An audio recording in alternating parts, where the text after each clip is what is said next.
మీరే నాకన్నా చక్కగా చెప్తారు రాష్ట్రంలో రాజకీయాలు ఎలా సాగుతూ ఉన్నాయి అని చెప్పి. ఈరోజు మొట్టమొదటిసారిగా చూస్తూ ఉన్నాం.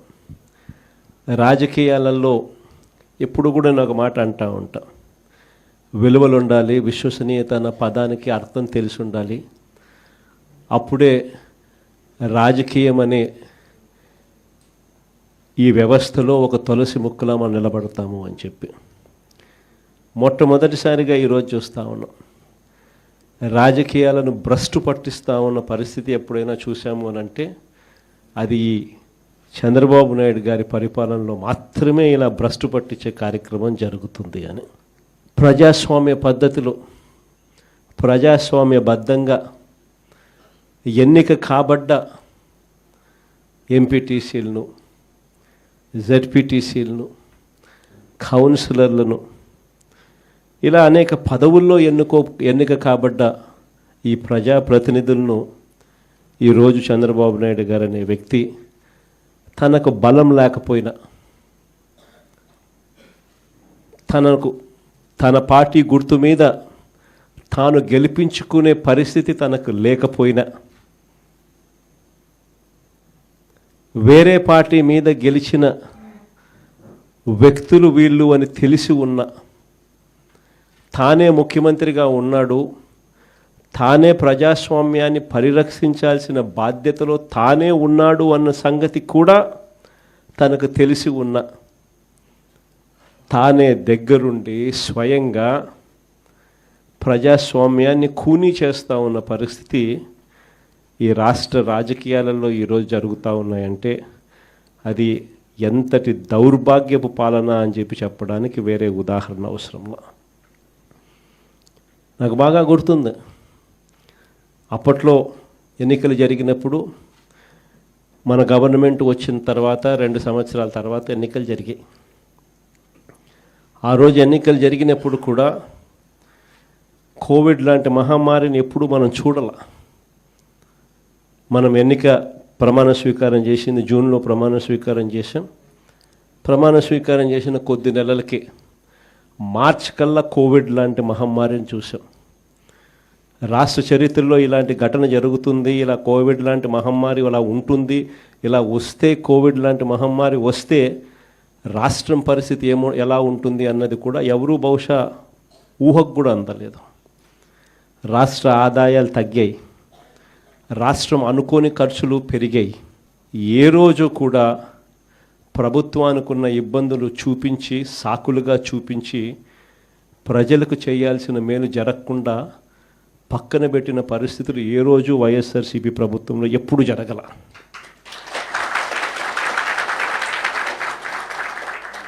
మనకున్న సమస్యలు ఎన్నున్నా కూడా చిక్కటి చిరునవ్వునే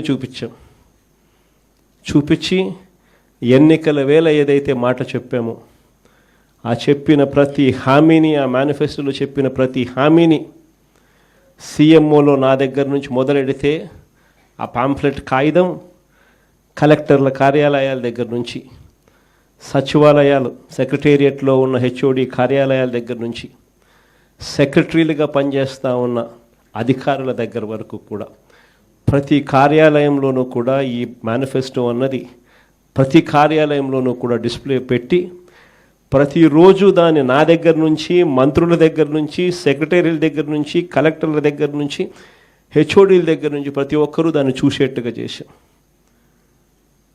చూసేట్టుగా చేసి ప్రతిరోజు దాని గురించి ఆలోచన చేసి ఏకంగా ఎన్నికల్లో మేనిఫెస్టోలో చెప్పిన హామీలన్నీ 99% అమలు చేసిన పాలన ఏదైనా జరిగింది అని అంటే అది వైఎస్ఆర్సీపీ పాలన అని చెప్పడానికి గర్వపడతాను.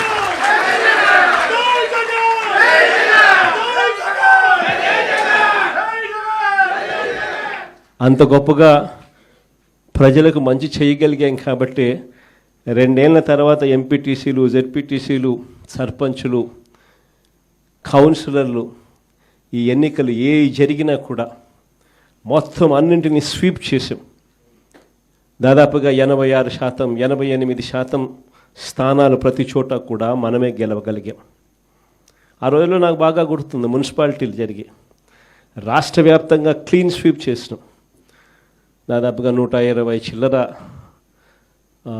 ఎలక్షన్స్ క్లీన్ స్వీప్ అయిపోయిన తర్వాత కూడా కేవలం 2 చోట్ల మాత్రం, తాడిపత్రిలో అయితే నాకు బాగా నెంబర్లు కూడా గుర్తున్నాయి, వాళ్ళకు 18 మనకు 16, కేవలం మనకు వాళ్ళకు తేడా 2. మన ఎమ్మెల్యే అన్నాడు లాగేద్దాం సార్ అన్నాడు, నా దగ్గరికి వచ్చి లాగేద్దాం అన్నాడు. ఎమ్మెల్యే నేను హౌస్ అరెస్ట్ చేయించిన, నేనే స్వయంగా మన ఎమ్మెల్యేని హౌస్ అరెస్ట్ చేశాడు, ఎన్నిక సవ్యంగా జరిగించిన.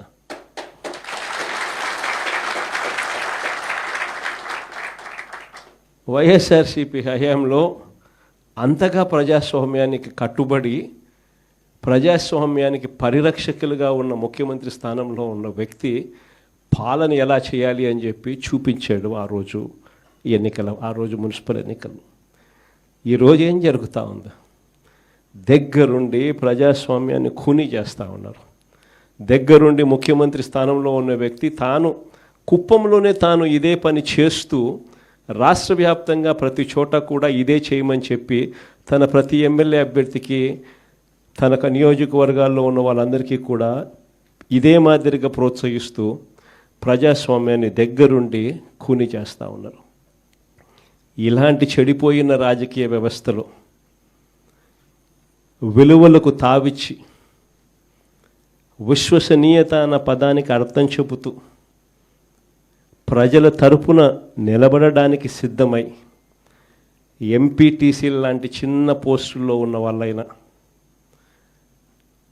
కౌన్సిలర్ల వంటి చిన్న పోస్టుల్లో ఉన్న వాళ్ళైనా, జెడ్పీటీసీల వంటి చిన్న పోస్టుల్లో ఉన్న వాళ్ళైనా, ఏకంగా చంద్రబాబు నాయుడు గారి ముఖ్యమంత్రి స్థానంలో ఉన్న వ్యక్తికి కూడా, అయ్యా చంద్రబాబు, రాజకీయాలు నీ మాదిరిగా కాదు చేయాల్సింది, మమ్మల్ని చూసి నేర్చుకో అని చెప్పి చంద్రబాబు నాయుడికి గుణపాఠం చెప్పే పరిస్థితిలో రాజకీయాలు చేసిన మీకు హ్యాట్స్ ఆఫ్ చెప్తూ సెల్యూట్ చేస్తా ఉన్నా. ఎందుకనంటే రాజకీయాలలో విలువలు, విశ్వసనీయత అన్నది ఎంత అవసరమైన పాయింటో ఈ ఒక్క ఉదాహరణ చెప్తాం. ఈరోజు నేను ఒకటే చెప్తా ఉన్నా, కళ్ళు మూసుకొని కళ్ళు తెరిచేసరికి సంవత్సరం అయిపోయింది. మరో 3 సంవత్సరాలు కూడా కళ్ళు మూసుకొని కళ్ళు తెరిచేసరికి మరో 3 సంవత్సరాలు కూడా అయిపోతుంది. కానీ ఒకటే చెప్తా ఉన్నా, ఈరోజు కూడా గర్వంగా కూడా చెప్తా, ఈరోజు కూడా వైఎస్ఆర్సీపీకి సంబంధించిన ఏ కార్యకర్త అయినా కూడా, ఎంపీటీసీ కావచ్చు, వార్డు మెంబర్ కావచ్చు, సర్పంచ్ కావచ్చు, కౌన్సిలర్ కావచ్చు, జెడ్పీటీసీలు కావచ్చు, ఎవరైనా కూడా వైఎస్ఆర్సీపీకి చెందిన ఏ కార్యకర్త అయినా రాష్ట్రంలో ఏ ఇంటికైనా కూడా వెళ్ళి గర్వంగా తలెత్తుకొని చిక్కటి చిరునవ్వుల మధ్య గర్వంగా వైఎస్ఆర్సీపీ కార్యకర్తలు మేము అని చెప్పుకునే పరిస్థితి ఈరోజు వైఎస్ఆర్సీపీ కార్యకర్తలకు మాత్రమే ఉంది.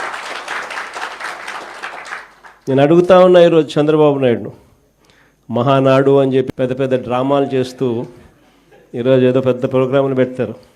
నేను అడుగుతా ఉన్నా, మీ వేదికపై నుంచి నీకు చెప్పే ధైర్యం ఉందా?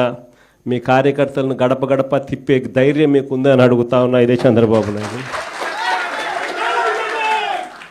కారణం, తెలుగుదేశం పార్టీకి సంబంధించిన ఏ కార్యకర్త అయినా కూడా గడప గడప ప్రోగ్రాం చేస్తూ ఏ ఇంటికి వాళ్ళు వెళ్ళినా కూడా ఆ ప్రతి ఇంట్లోనూ కూడా చంద్రబాబు నాయుడు గారు ఎన్నికలప్పుడు ఇచ్చిన మేనిఫెస్టో ఆ ప్రతి ఇంట్లో వాళ్ళ దగ్గర కాపీ ఉంది. ఆ ఎన్నికల మేనిఫెస్టో వాళ్ళ ఇంట్లో కాపీ ఉంది. ఎన్నికలప్పుడు వీళ్ళు పబ్లిసిటీ ఇస్తూ వీళ్ళు మర్చిపోతారేమో అని చెప్పి 1కి 2 సార్లు 3 సార్లు 4 సార్లు కార్యకర్తలందరినీ కూడా తిప్పుతూ ప్రతి ఇంటికి వెళ్ళి వీళ్ళు చెప్పిన మాటలు ప్రతి ఇంట్లోనూ కూడా ప్రజలకు గుర్తుంది. వీళ్ళు ఇచ్చిన బాండ్లు ప్రతి ఇంట్లో కూడా ఈ రోజుకి ఉన్నాయి. ఒకవైపున చంద్రబాబు ప్రభుత్వం ఇచ్చిన ఏ హామీని నెరవేర్చకుండా సూపర్ 6లు, సూపర్ 7లు గాలి కుదిలేసి 143 హామీలను పూర్తిగా పక్కకు వదిలేసి, ఇంతకుముందు చెప్పినట్టుగా చిన్న చిన్న హామీలు, ఏది బస్సు, ఇది పెద్ద హామీ కూడా కాదు, చిన్న చిన్న హామీలు. మా కడపలో మహిళలందరూ ఎదురు చూస్తూ ఉన్నారు, ఎప్పుడెప్పుడు చంద్రబాబు ఇది చెప్తాడా, ఎప్పుడెప్పుడు ఇది అయిపోతుందా, విశాఖపట్నం పోయి అట్లా రావచ్చు కదా, పొద్దున పోయి సాయంత్రానికి విశాఖపట్నం రావచ్చు కదా అని చెప్పి మా వాళ్ళందరూ ఎదురు చూస్తూ ఉన్నారు. ఇటువంటి చిన్న హామీలు కూడా పట్టించుకునే పరిస్థితులు. గ్యాసు అది ఇంకొక చిన్న హామీ. ఆ గ్యాస్ కూడా కనీసం ఆ సిలిండర్లన్నీ కరెక్ట్గా ఇచ్చినాడంటే అది మోసమే. ఇటువంటి చిన్న చిన్న హామీల దగ్గర నుంచి మొదలు పెడితే 143 హామీలకు గతి లేదు, సూపర్ 6కు గతి లేదు, సూపర్ 7కు గతి లేదు. మరోవైపున చూస్తే రాష్ట్రంలో పరిస్థితి ఎలా ఉంది? మరోవైపున వ్యవస్థలన్నీ పూర్తిగా నిర్వీర్యమైపోయిన పరిస్థితి. చదువులు పూర్తిగా పడకెక్కాయి. గోరుముద్ద స్కూళ్ళల్లో నాసిరకం ఫుడ్తో తినలేని పరిస్థితిలో ఈరోజు స్కూళ్ళు ఉన్నాయి. స్కూళ్ళల్లో ఇంగ్లీష్ మీడియం పడకేసింది. 3వ తరగతి నుంచి పిల్లలకు టోఫుల్ చెప్పిస్తూ, టోఫుల్ను ఒక పీరియడ్గా ఇంట్రడ్యూస్ చేస్తూ మన పిల్లలు గొప్పగా ఇంగ్లీష్ నేర్చుకోవాలని ఆరాటపడిన మన పాలనతో చూస్తే వీళ్ళు వస్తూనే టోఫుల్ పీరియడ్ని ఎత్తేసినారు. నాడు నేడు పనులు ఆగిపోయాయి. 8వ తరగతి పిల్లల చేతుల్లో ట్యాబులు కనిపించాల్సింది ట్యాబులను కూడా దూరం చేసినారు ఈ పెద్ద మనిషి చంద్రబాబు నాయుడు పాలనలో. అమ్మ ఒడి ఇస్తూ తల్లులను ప్రోత్సహించాల్సింది పోయి అమ్మ ఒడికి పంగనామాలు పెట్టినాడు ఈ పెద్ద మనిషి చంద్రబాబు నాయుడు. మరోవైపు చూస్తే ఫీజు రీయింబర్స్మెంట్ లేదు, మరోవైపు చూస్తే వసతి దీవెన లేదు. సంవత్సరం అయిపోయింది, ఇంతవరకు పిల్లలకు కట్టాల్సిన ఫీజులు 0. ప్రతి 3 నెలలకు ఒకసారి, 3 నెలలు అయిపోయిన వెంటనే మన ప్రభుత్వంలో క్వార్టర్ అయిపోయిన వెంటనే మనం ఫీజులు ఇచ్చేవాళ్ళం. నెక్స్ట్ క్వార్టర్ లేక పడుతూనే ప్రతి క్వార్టర్ ఫీజులు మనం 3 నెలలకు ఒకసారి అయిపోయిన వెంటనే ఇచ్చే పరిస్థితి నుంచి ఈరోజు సంవత్సరం అయిపోయింది, ఫీజుల గురించి పట్టించుకునే నాతులు లేడు. ఫీజులు చూస్తే ఒకవైపున బాదుతూ ఉన్నారు, మరోవైపున పిల్లలను చదివించలేక తల్లిదండ్రులు చదువులు మానేస్తూ ఉన్న పరిస్థితులు. వసతి దీవెన పడకేసేస్తుంది. మరోవైపున చూస్తే వైద్యం, ఆరోగ్యశ్రీని మన హయాంలో 1000 ప్రొసీజర్లను 3300 ప్రొసీజర్లకు తీసుకొని పోయి 25 లక్షల దాకా ఉచితంగా వైద్యం అందించి, గ్రామంలోనే విలేజ్ క్లినిక్ పక్కనే పెట్టి ఫ్యామిలీ డాక్టర్ కాన్సెప్ట్ తీసుకొని వచ్చి గవర్నమెంట్ హాస్పిటళ్లలో 0 వేకెన్సీ పాలసీని తీసుకొని వచ్చి ఏకంగా బ్రహ్మాండమైన పాలన మనం అందిస్తే, ఈరోజు నెట్వర్క్ హాస్పిటల్స్కి సంబంధించి సంవత్సరం అయిపోయింది. ప్రతి నెల 300 కోట్లు ఆరోగ్యశ్రీ కింద డబ్బులు ఖర్చు అవుతాయి. సంవత్సరం అయిపోయింది, 3600 కోట్లు, 300 × 12 నెలలు రూపాయల ఆరోగ్యశ్రీ హాస్పిటల్ మొత్తం, నెట్వర్క్ హాస్పిటల్స్ మొత్తం పూర్తిగా ఆరోగ్యశ్రీ పేషెంట్ను చూడడం మానేసినారు. ఈరోజు పేషెంట్కి ఏదైనా వైద్యం పరంగా ఏదైనా ఇబ్బంది వస్తే హాస్పిటల్కి పోతే ఆరోగ్యశ్రీ పేషెంట్కి అందక పేషెంట్ అప్పులు పాలైతే తప్ప వైద్యం అందని పరిస్థితిలో ఈరోజు వైద్యం పరిస్థితి గాలికి ఎగిరిపోయాయి. ఈ క్రాపింగ్ గాలికి ఎగిరిపోయింది. ఉచిత పంటల బీమా గాలికి ఎగిరిపోయింది. రైతులకు పెట్టుబడి సహాయం, సమయానికి ఇచ్చే పెట్టుబడి సహాయం, మనం ఇచ్చే రైతు భరోసా సంవత్సరం అయిపోయింది, గాలికి వదిలేసినారు. ఇన్పుట్ సబ్సిడీ కింద సీజన్ అయిపోయేలాగానే మనం సహాయం చేస్తూ రైతులకు తోడుగా అందించే కార్యక్రమం గాలికి ఎగిరిపోయింది. ఈరోజు రైతులకు ఏ పంటకు కూడా ఈరోజు గిట్టుబాటు ధరలు రాని పరిస్థితి ఈరోజు మొదలైంది. ధాన్యం అనేది ఈరోజు కొనుగోలు చేసే కార్యక్రమం ఏ రైతుకు కూడా కనీసము గిట్టుబాటు ధర ఇచ్చి ఎంఎస్పి ఇచ్చి కొనుగోలు చేసే పరిస్థితి లేదు. మన హయాంలో ఎంఎస్పీనే కాదు, జిఎల్టీ అని గన్ని బ్యాగ్సు, లేబరు, ట్రాన్స్పోర్టు అని ప్రతి ఎకరాకు 10,000 రూపాయలు అదనంగా రైతుకు జిఎల్టీ రూపకంలో మనం డబ్బులు ఇచ్చి ఏ రైతుకు ఎంఎస్పి తగ్గకుండా మనం చూసుకుంటా ఉంటే, ఈరోజు ధాన్యం దగ్గర నుంచి మొదలెడితే మిరప, చీని, టొమాటో ఏ పంట తీసుకున్నా కూడా, పొగాకు ఏ పంట తీసుకున్నా కూడా రైతుకి ఈరోజు గిట్టుబాటు ధర రాని పరిస్థితిలో ఈరోజు రైతు వ్యవసాయం జరుగుతూ ఉంది. రైతు పరిస్థితి దళారీల పరిస్థితి అయిపోయింది రైతు. మరోవైపున చూస్తే law and order, red book రాజ్యాంగం నడిపిస్తూ ఉన్నారు. రెడ్ బుక్ రాజ్యాంగం గురించి, లా అండ్ ఆర్డర్ గురించి నేను చెప్పాల్సిన పనుల ఎలా జరుగుతూ ఉంది అనేది నాకన్నా కూడా చక్కగా మీరే చెప్పగలుగుతారు. ఈరోజు చంద్రబాబు నాయుడు గారి పాలనలో జరుగుతూ ఉన్న వైఫల్యాలను, చంద్రబాబు నాయుడు గారి పాలనలో జరుగుతూ ఉన్న అన్యాయాలను ప్రశ్నిస్తే చాలు, ఆ ప్రశ్నించే గొంతు వినపడకుండా చేయడం కోసం ఏకంగా భయాన్ని సృష్టిస్తూ రెడ్ బుక్ రాజ్యాంగాన్ని నడుపుతూ ఉన్నారు. దొంగ కేసులు పెడతా ఉన్నారు, దొంగ సాక్ష్యాలను సృష్టిస్తూ ఉన్నారు. నిజంగా ఆశ్చర్యకరమైన విషయం. మన పల్నాడు నియోజకవర్గంలో చూస్తే, పల్నాడు నియోజకవర్గంలో వాళ్ళు కొట్లాడుకొని, వాళ్ళు తెలుగుదేశం గ్రూప్ రాజకీయాలలో వాళ్ళు ఒకరిని బండి ఆపి చంపేస్తే, ఆ బండిలో వచ్చిన వాళ్ళు ఆ బండి గుద్ది చంపేటప్పుడు ఆ బండి యాక్సిల్ ఇరిగిపోయి బండి అక్కడే వదిలేసాల్సిన పరిస్థితి వస్తే, ఆ బండి ఎవరిది అని తెలుసు. చంపేటప్పుడు సాక్షులు, ప్రత్యక్ష సాక్షులు ఎవరు చంపినారో కూడా తెలుసు. అయిపోయిన వెంటనే ఎస్పీ వచ్చి వాళ్ళు కొట్లాడుకొని చంపుకున్నారు అని చెప్పి ఎస్పీ చెప్తే, 2 రోజుల తర్వాత మన క్యాండిడేట్ని, మన ఎమ్మెల్యే క్యాండిడేట్ని దాంట్లోకి ఇరికిచ్చే కార్యక్రమం చేస్తూ ఉన్నారు. ఆశ్చర్యం కలిగించే విషయం. మాజీ మంత్రి కాకాని మొన్న ఈ మధ్యకాలంలోనే ఆయనను అరెస్ట్ చేసినారు.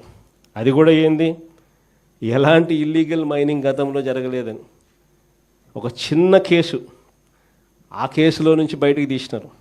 అక్కడ ఇల్లీగల్ మైనింగ్ జరిగిందని, అప్పుడెప్పుడో జరిగిందని చెప్పి, ఆ మైన్లో జరిగిందని చెప్పి ఇప్పుడు బయటికి తీస్తూ ఉన్నారు. ఆ మైనింగ్లో అప్పుడు ఇల్లీగల్ మైనింగ్ జరగలేదు అని చెప్పి రిపోర్ట్లు ఇచ్చిన అధికారులతోనే మళ్ళా ప్లేట్ మార్పిచ్చి జరిగింది అని చెప్పి కాకాని గోవర్ధన్ అరెస్ట్ చేసినారు.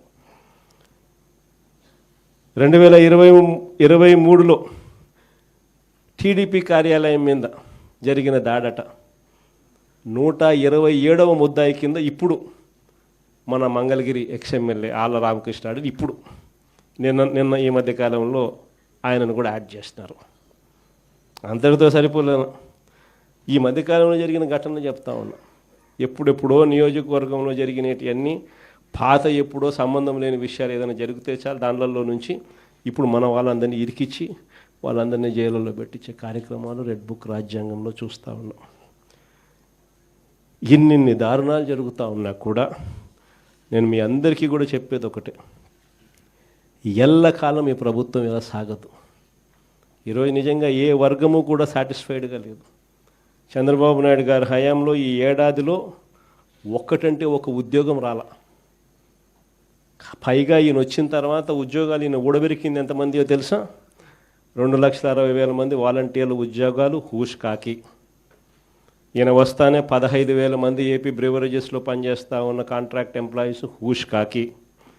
ఈయన వస్తానే రేషన్ షాపుల్లో రేషన్ బండ్లు పెట్టుకుని నడిపిస్తూ ఉన్న 9,800 మంది వాహనాలు, ఒక్కొక్క వాహనంలో 2 పనిచేస్తారు, 20,000 మంది ఉద్యోగాలు హూష్ కాకి. ఈ మనిషి వచ్చిన తర్వాత ఉద్యోగాలు కొత్తవి ఇవ్వడం దేవుడెరుగ్గానే ఉన్న ఉద్యోగాలు ఏకంగా 3 లక్షల పైసలకు ఉద్యోగాలు హూష్ కాకి ఈయన వచ్చిన తర్వాత. ఉద్యోగస్తులు ఆ టైంలో ఉద్యోగస్తులకు ఏమేమో చెప్పి మన మీద విషం నింపి వాళ్ళందరినీ కూడా చంద్రబాబు నాయుడుకు మోసం చేసినాడు. వాళ్ళ పరిస్థితి ఏమిటి అని చెప్పి చూస్తే ఈరోజు కొత్తగా ఒక్కరికి కూడా ఇంతవరకు ఐఆర్ ఇచ్చిన పాపాన పోల. పిఆర్సీ లేదు, ఐఆర్ లేదు, 3 డిఏలు పెండింగ్, బకాయిలు పెండింగ్. ఉద్యోగస్తులు అందరూ కూడా ఈరోజు ఎందుకు అయ్యే తెచ్చుకున్నాం ఈ పెద్ద మంచి చంద్రబాబు నాయుడు అని చెప్పి తలపట్టుకుంటా ఉన్నారు. ఈరోజు ఉద్యోగస్తులందరూ కూడా చంద్రబాబు నాయుడు గారిని నమ్ముకొని ఇంతవరకు ఏ వర్గం కూడా సాటిస్ఫైడ్గా లేని పరిస్థితులు ఈరోజు రాష్ట్రంలో కనిపిస్తూ ఉన్నాయి. మరోవైపున విచ్చలవిడి కరప్షన్, ఎక్కడ ఏది వదలడంలా, ఇసుక వదలడంలా, మట్టి వదలడంలా, సిలికా వదలడంలా, క్వాడ్స్ వదలడంలా, లిఖర్ వదలడంలా. ఇంకా రాజధాని గురించి నేను చెప్పాల్సిన పనుల మన సుదీర్ఘంగా 2 గంటల సేపు చెప్పిన ఏ రకంగా కొత్త పద్ధతుల్లో ఏదో స్కాములు చేస్తూ ఉన్నాడు అని చెప్పి. ఎక్కడ ఏది వదలకుండా విచ్చలవిడి కరప్షన్ జరుగుతూ ఉంది. ఇవన్నీ ఎందుకు చెప్తా ఉన్నాను అంటే, ఇంత మంచి చేసిన మనకే ఇవన్నీ ఏవీ లేవు మన హయాంలో. లేవు కాబట్టే మీ అన్న, మీ తమ్ముడు, మీ బిడ్డగా ఉన్న మీ జగన్ 2,73,000 కోట్ల రూపాయలు బటన్ నొక్కగలిగాడు.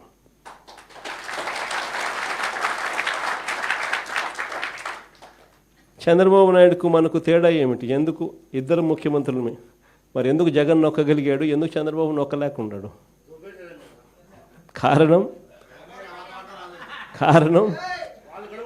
కారణం జగన్ ఆశపడింది ఏదానికో తెలుసా?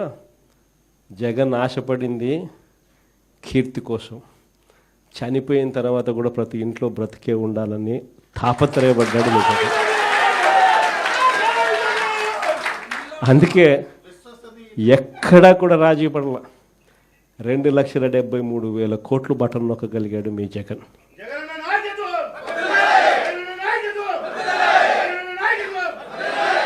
కానీ ఈరోజు చంద్రబాబు నాయుడు ఎందుకు బటన్ నొక్కలేకున్నాడు అంటే కారణం ప్రతి విషయంలోనూ కూడా దోచేసుకున్నది పంచుకోవడము, ఇది జరుగుతూ ఉంది. రాష్ట్రానికి రావాల్సిన ఆదాయాలు కూడా ఫస్ట్ టైం తగ్గుముఖం. దేశం మొత్తం 11%, దేశం మొత్తం 13% ఆదాయాలు, దేశం మొత్తం ఆదాయాలు పెరిగితే మన రాష్ట్రంలో ఆదాయాలు కేవలం 3% పెరిగాయి. ఎందుకు మన రాష్ట్రంలో ఆదాయాలు పెరగడం లేదంటే కారణం రాష్ట్రానికి రావాల్సిన ఆదాయాలు రాష్ట్ర ఖజానాకు రావడంలా. రాష్ట్రానికి రావాల్సిన ఆదాయాలు తెలుగుదేశం పార్టీకి సంబంధించిన గజ దొంగల ముఠ జోబులు లేకపోతూ ఉంది కాబట్టి రాష్ట్రానికి సంబంధించిన ఆదాయాలు తగ్గుతూ ఉన్నాయి. ప్రతి అడుగులోనూ ఇదే కనిపిస్తూ ఉంది. ఇవన్నీ కూడా ఎందుకు చెప్తా ఉన్నానంటే ఇంత మంచి చేసిన మనకే ఒక్కొక్కసారి ఈ మాదిరిగా ప్రతిపక్షంలో కూర్చోని పరిస్థితి వస్తే ఇక ఏ మంచి చేయని ఈ మనిషి, అన్ని అబద్ధాలు మోసాలు చేసే ఈ మనిషిని రేపొద్దున ఎన్నికలు వచ్చినప్పుడు ప్రజలు తంతే ఇంక ఎంత దూరంలో పడతాడు చంద్రబాబు నాయుడు అని చెప్పి ఇంక నేను వేరే చెప్పాల్సిన పనుల. రేపొద్దున ఖచ్చితంగా ఎన్నికలు ఎప్పుడు వచ్చినా కూడా రేపొద్దున చంద్రబాబు నాయుడు గారు అనే వ్యక్తి ప్రజలు ఈ పక్క తంతే డిపాజిట్లు కూడా రాని పరిస్థితులకి ఆ పక్క పడతాడు అనేది మాత్రం ఖచ్చితంగా చెప్తాను. ఈసారి జగన్ 2.0లో మాత్రం అలా ఉండదు. సంక్షేమము, రాష్ట్ర అభివృద్ధి, రాష్ట్ర ప్రజలే కాదు, ఈసారి కార్యకర్తలు మాత్రం అందరికన్నా పై స్థానంలో ఖచ్చితంగా ఉంటారని మాత్రం చెప్తాను. అంతేకాదు ఈసారి కార్యకర్తలు బాగోగులు ఒక్కటే కాదు చూసుకునేది, ప్రతి కార్యకర్తకు కూడా నేను ఒకటే చెప్తా ఉన్నా, ఇవాళ జరుగుతూ ఉన్న అన్యాయాలను నేను చూస్తూ ఉన్నా, మీకు జరిగిన ప్రతి కష్టం నేను గమనిస్తూనే ఉన్నా. మీ అందరికీ కూడా నేను ఒకటే చెప్తా ఉన్నా, ఈరోజు ప్రతిపక్షంలో ఉండం, అవతలో అధికారం, అవతలోడు కష్టాలు పెడతాడు, అధికార దుర్వినియోగం చేస్తున్నాడు, పర్వాలా తీసుకుండా. ఎవడు అన్యాయం చేసినా కానీ మీ అందరికీ చెప్తా ఉన్నా, నేను రెడ్ బుక్ అన్నాను కానీ మీ ఇష్టం వచ్చిన బుక్లో పేరు రాసుకోండి.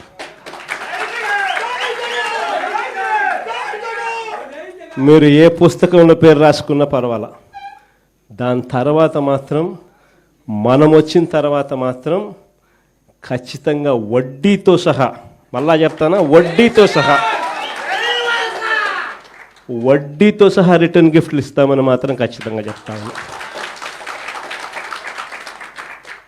చేసిన వాళ్ళు మాత్రమే కాదు, వీళ్ళతో కుట్రలు పన్నుతూ చేయించిన వాళ్ళను కూడా, చేసిన వాళ్ళు మాత్రమే కాదు, వీళ్ళతో కుట్రలు పన్నుతూ చేయించిన వాళ్ళను కూడా, 7 సముద్రాల అవతలున్నా కూడా, రిటైర్డ్ అయిపోయి వెళ్ళిపోయినా కూడా అందరినీ తీసుకొస్తాం. తీసుకొని వచ్చి చట్టం ముందర నిలబెడతాం. అన్యాయం చేయడానికి కోసం వీళ్ళకు యూనిఫామ్ ఇవ్వాల, న్యాయంగా ధర్మంగా పాలన చేయడం కోసం యూనిఫామ్ ఇచ్చారు. మన హయాంలో ఎలా చేసాం మనం పాలన? మన హయాంలో జగనన్నకు చెబుదామని ఒక నెంబర్ ఇచ్చిన, స్పందన అని చెప్పి ప్రతి వారం కలెక్టర్ల దగ్గరికి పోయి చెప్పుకునే అవకాశం ఇచ్చినాం. అందరికన్నా అత్యధికంగా చెప్పింది ఎవరు? తెలుగుదేశం వాళ్ళే. అందరికన్నా ఎక్కువ చెప్పింది తెలుగుదేశం వాళ్ళే.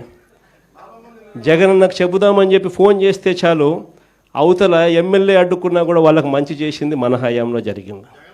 స్పందనలో అత్యధికంగా కంప్లైంట్ చేసింది వాళ్ళు. ఎమ్మెల్యే లాంటి వాళ్ళు అడ్డుకున్నా కూడా వాళ్ళకందరికీ కూడా వాళ్ళని కాదని మంచి చేసింది మీ జగన్. కానీ ఈరోజు ఏం జరుగుతూ ఉంది? ఈరోజు ఏం చేస్తూ ఉన్నారు? ఈరోజు నిజంగా వీళ్ళు చేస్తూ ఉన్న అన్యాయాలకు ఖచ్చితంగా వీళ్ళు వడ్డీతో సహా వీళ్ళకు అర్థమయ్యేట్టుగా జరిగితేనే రేపొద్దున ఇంకొకసారి ఈ తప్పులు చేయకుండా రాష్ట్రం బాగుపడుతుంది.